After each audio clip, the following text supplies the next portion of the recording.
Hello students, good morning. Last class में हमने CFT के बारे में पढ़ा था कि सीएफटी से कैसे ऑक्टाहाइड्रल टेट्राहाइड्रल कॉम्प्लेक्सेस का फॉर्मेशन होता है, स्क्वायर प्लानर कॉम्प्लेक्सेस बनते हैं। सीएफटी में हमने देखा कि कोई भी कॉम्प्लेक्स बनो, ऑक्टाहाइड्रल हो या टेट्राहाइड्रल हो, स्क्वायर प्लानर हो, उनके ऑर्बिटल्स, मेटल के डी ऑर्बिटल्स इलेक्ट्रॉन्स की वजह से, उनके रिपल्शन की वजह से स्प्लिट हो जाते हैं और स्प्लिट होके टू पार्ट्स में डिवाइड हो जाते हैं। एक T2G बन जाता है और एक EG बन जाता है। अब जब उसमें इलेक्ट्रॉन्स प्रेजेंट होते हैं उन ऑर्बिटल्स में और लिगेंड के इलेक्ट्रॉन, जब लिगेंड उसके नज़दीक आने लगता है तो लिगेंड के इलेक्ट्रॉन्स और मेटल के इलेक्ट्रॉन्स के बीच में रिपल्शन की वजह से उनमें स्प्लिटिंग होती है ऑर्बिटल्स की, और स्प्लिटिंग की वजह से उनमें डिफरेंट इलेक्ट्रॉनिक डिस्ट्रीब्यूशन हो जाता है। जब सीएफटी में हमने देखा कि उसमें रेगुलर स्ट्रक्चर का फॉर्मेशन होता है, किसी प्रकार का कोई डिस्टोरेशन नहीं होता है, किंतु कितनी बार हम देखते हैं कि कुछ एग्जाम्पल्स ऐसे होते हैं जिनकी की शेप में डिस्टोरेशन होना चाहिए। जैसे कोई ऑक्टाहाइड्रल कॉम्प्लेक्स होना चाहिए लेकिन वो ऑक्टाहाइड्रल शेप ना लेकर स्क्वायर प्लानर शेप ले लेता है या टेट्रागोनल शेप ले लेता है। तो किसी भी कॉम्प्लेक्स में होने वाली विकृति को जॉन टेलर ने एक्सप्लेन किया था, उसे हम जॉन टेलर इफ़ेक्ट कहते हैं। जॉन टेलर ने संकुल में होने वाली विकृति कैसे होती है इसके बारे में उन्होंने समझाया कि विकृति कैसे होती है। उसके लिए सब ये बताया कि हम जब भी डी ऑर्बिटल्स में इलेक्ट्रॉन फिल करते हैं, डी ऑर्बिटल्स में इलेक्ट्रॉन फिल करने की ये पॉसिबिलिटीज़ होती है, जैसा कि हम डायग्राम में देख रहे हैं कि अगर 0 इलेक्ट्रॉन है तो दोनों ऑर्बिटल खाली हैं। अगर 1 इलेक्ट्रॉन है तो उसे हम इस तरह से फिल कर सकते हैं, 2 है तो इसे इस तरह से, 3 है, 4 है, तो ये हम इस तरह से उसमें इलेक्ट्रॉन फिल करते हैं। ये सारे कॉन्फ़िगरेशन देखने में हमें सिमिलर दिखाई देते हैं कि इनमें हम किसी भी तरीके से इलेक्ट्रॉन फिल कर सकते हैं। इनमें से हम बी और डी वाली स्टडी को देखते हैं। बी वाला जो कॉन्फ़िगरेशन है इसमें हमने एक इलेक्ट्रॉन dx2y2 ऑर्बिटल में फिल कर रखा है। इसी तरह से ये इलेक्ट्रॉन हम एक dz स्क्वायर में भी फिल कर सकते हैं। तो ये दोनों कॉन्फ़िगरेशन हमें बी और एफ हमें देखने में सिमिलर दिखाई देते हैं। इसी प्रकार से डी में हमने 3 इलेक्ट्रॉन जो फिल कर रखे हैं, dx2y2 में 2 इलेक्ट्रॉन हैं। इसी तरीके से हम सेम dz स्क्वायर में 2 इलेक्ट्रॉन फिल कर सकते हैं और इसमें 1 इलेक्ट्रॉन रह सकता है। तो इसमें डी और जी दोनों कॉन्फ़िगरेशन सेम दिखाई दे रहे हैं। बी और एफ, डी और जी विन्यास जो हैं वो दिखने में बिल्कुल सेम दिखाई देते हैं, किंतु रियल में ये एक जैसे कॉन्फ़िगरेशन नहीं होते हैं। इन दोनों विन्यासों में बहुत अधिक अंतर होता है। जैसे हम देखते हैं कि ऑक्टाहाइड्रल कॉम्प्लेक्स में जब एक इलेक्ट्रॉन dx2y2 ऑर्बिटल में होता है तो वो, अगर उसका एक इलेक्ट्रॉन हम dx2y2 ऑर्बिटल में भरते हैं तो इसमें आने वाले लिगेंड x और y एक्सेस से आने वाले लिगेंड इसमें रिपल्शन अधिक महसूस करेंगे, और अगर हम एक इलेक्ट्रॉन dz स्क्वायर ऑर्बिटल में फिल करते हैं तो उस कंडीशन में z एक्सिस वाले लिगेंड उससे रिपल्शन महसूस करेंगे।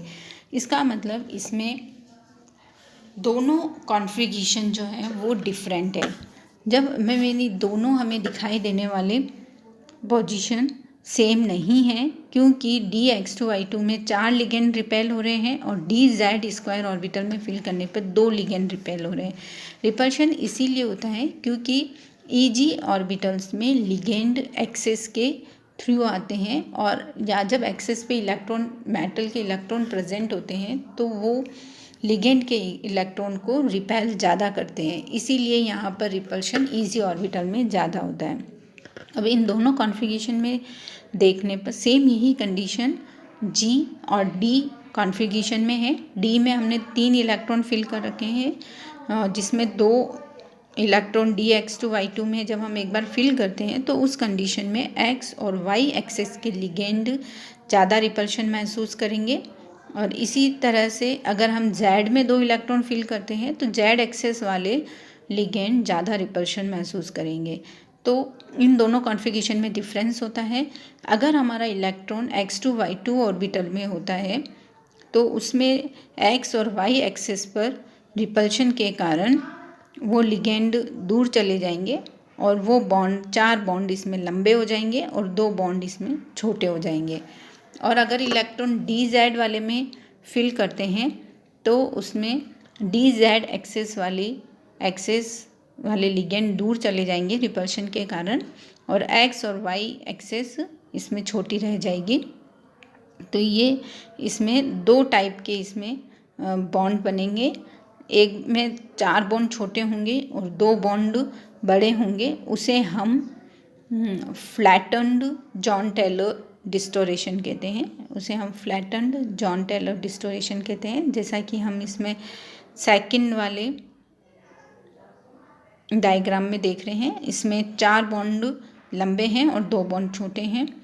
और अगर z एक्सिस पे है तो उसमें 2 बॉन्ड लंबे हो जाएंगे जैसा फर्स्ट में है और 4 छोटे रह जाएंगे। इसे हम इलोंगेटेड डिस्टोरेशन बोलते हैं। इसमें हम आगे नेक्स्ट एग्जाम्पल लेते हैं कि इस तरह से किसी भी कॉम्प्लेक्स में इलेक्ट्रॉन फिल करने पर उनकी शेप में इलेक्ट्रॉन्स के कॉन्फ़िगरेशन की वजह से उसमें डिस्टोरेशन आ सकता है। अगर किसी भी मेटल आयन के d ऑर्बिटल्स में d0, d5 और d10 कॉन्फ़िगरेशन है तो उनमें कोई भी डिस्टोरेशन नहीं होता है, क्योंकि ये एक सिमेट्रिकल कंडीशन होती है जिसमें कि चारों तरफ रिपल्शन बराबर होता है। तो इस कंडीशन में कोई भी डिस्टोरेशन नहीं होता है। अब अगर हम D1 कॉन्फ़िगरेशन से स्टार्ट करते हैं। अगर किसी में D1 कॉन्फ़िगरेशन है तो उसमें इलेक्ट्रॉन हम T2G1 और EG0 उसका इलेक्ट्रॉनिक कॉन्फ़िगरेशन होगा और उसमें कोई भी डिस्टोरेशन नहीं होगा, क्योंकि T2G ऑर्बिटल्स में जो इलेक्ट्रॉन प्रेजेंट होते हैं वो एक्सिस के बीच में होते हैं, जिससे उनका लिगेंड पर रिपल्शन ना के बराबर होता है। इसीलिए जब T2G ऑर्बिटल में हम इलेक्ट्रॉन फिल करते हैं तो उनकी वजह से शेप में डिस्टोरेशन ना के बराबर आता है, उसे हम नेग्लेक्ट कर सकते हैं। तो D1 कॉन्फ़िगरेशन के लिए T2G1 और E0 कॉन्फ़िगरेशन होगा जिसमें कोई भी डिस्टोरेशन नहीं होगा। अब अगर हम उसमें D2 इलेक्ट्रॉन होता है तो D2 इलेक्ट्रॉन में D2 कॉन्फ़िगरेशन के लिए इलेक्ट्रॉन T2G ऑर्बिटल में फिल होगा और इसका इलेक्ट्रॉनिक कॉन्फ़िगरेशन होगा T2G2EG0।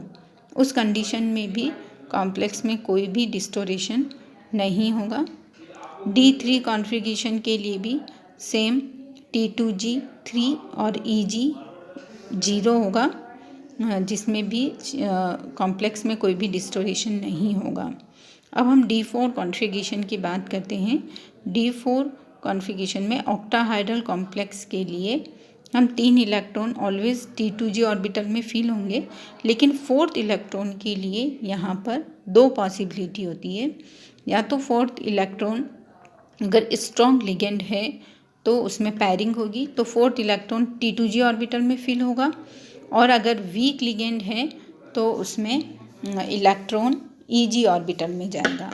अब उसमें उसका अगर स्ट्रॉन्ग लिगेंड है तो D4 कॉन्फ़िगरेशन में 4th इलेक्ट्रॉन T2G में फिल होगा, जिससे उसके शेप में कोई भी डिस्टोरेशन नहीं आएगा।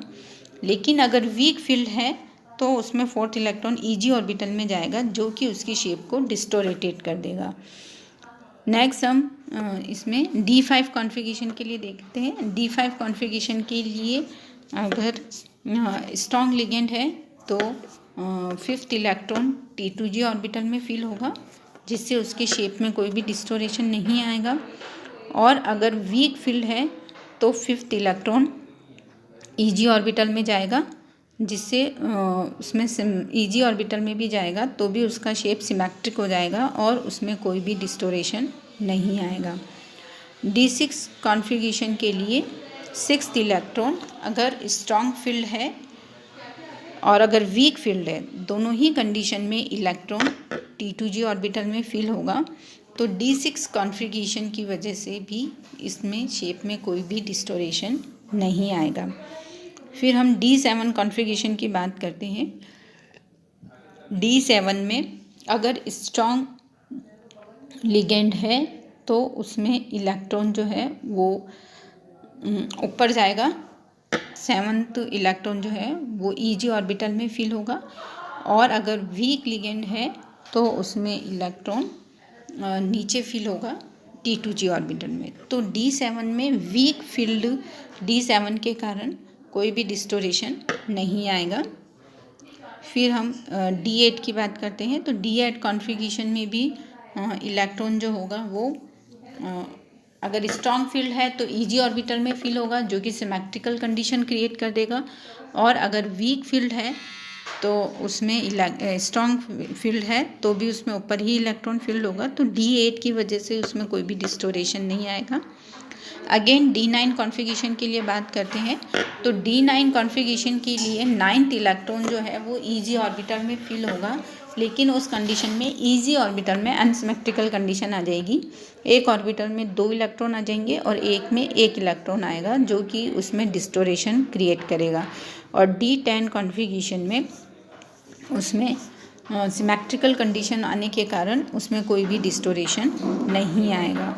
तो हम देखते हैं कि अगर ऑक्टाहेड्रल कॉम्प्लेक्स में हम इलेक्ट्रॉन फिल करते हैं तो उसके लिए D4 के वीक फील्ड के लिए, D7 के स्ट्रॉन्ग फील्ड के लिए और D9 के दोनों तरह के स्ट्रॉन्ग और वीक दोनों कॉन्फ़िगरेशन फील्ड के लिए उसमें डिस्टोरेशन क्रिएट होता है। तो ये कॉन्फ़िगरेशन वाले कंपाउंड्स अपने कॉम्प्लेक्स में डिस्टोरेशन क्रिएट करते हैं और इसे ही जॉन टेलर ने एक्सप्लेन किया था इस विकृति को, इसीलिए इसे जॉन टेलर डिस्टोरेशन कहते हैं या इसे जॉन टेलर इफ़ेक्ट कहते हैं।